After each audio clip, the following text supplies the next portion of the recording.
শোনার তো শেষ নাই। যার যেই রাজনৈতিক অবস্থান, সে সেই রাজনৈতিক অবস্থান থেকে নানান কথা প্রচার করা শুরু করে। তো এইগুলো কোনো ভিত্তি এখনো পর্যন্ত আছে বলে এখনো পর্যন্ত আমার জানা নেই।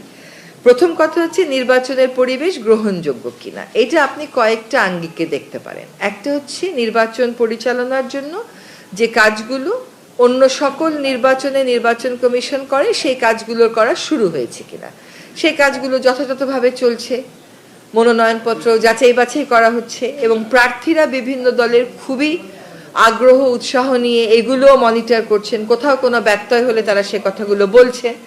ফলে নির্বাচনের যে প্রক্রিয়া নির্বাচন কমিশন থেকে শুরু করা, সেই প্রক্রিয়া শুরু করা হয়েছে।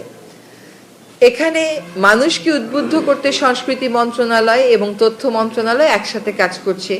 বিভিন্ন প্রচার মাধ্যমে, আই ডোন্ট মিন মিডিয়া মাধ্যমে, বাট বিভিন্ন টুল ব্যবহার করে মানুষকে উদ্বুদ্ধ করা হচ্ছে। যেমন ভোটের গাড়ির উদ্বোধন করা হয়েছে, তথ্য মন্ত্রণালয় ব্যাপকভাবে শুরু করেছেন উঠান বৈঠক করা, গ্রামে গ্রামে গিয়ে মাইকিং করা, কাজে সেই কাজগুলো শুরু হয়েছে।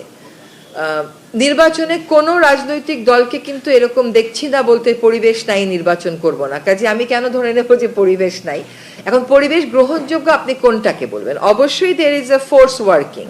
একটা ফোর্স তো কাজই করছে যে একটা ভয়ভীতি দেখিয়ে মানুষকে নির্বাচন থেকে দূরে সরিয়ে রাখা যায় কিনা সেটা করার জন্য। সেটা তো আমরা কোনোভাবেই সফল হতে দিতে পারি না। নির্বাচনে, বাংলাদেশের নির্বাচন তো আপনিও দেখেছেন, আমিও দেখেছি, নির্বাচনী সহিংসতার একটা মাত্রা থাকে, কিন্তু তার উপরেও একটা অতিরিক্ত মাত্রা আরোপ করে মানুষকে ভয়ভীতি প্রদর্শন করা হচ্ছে।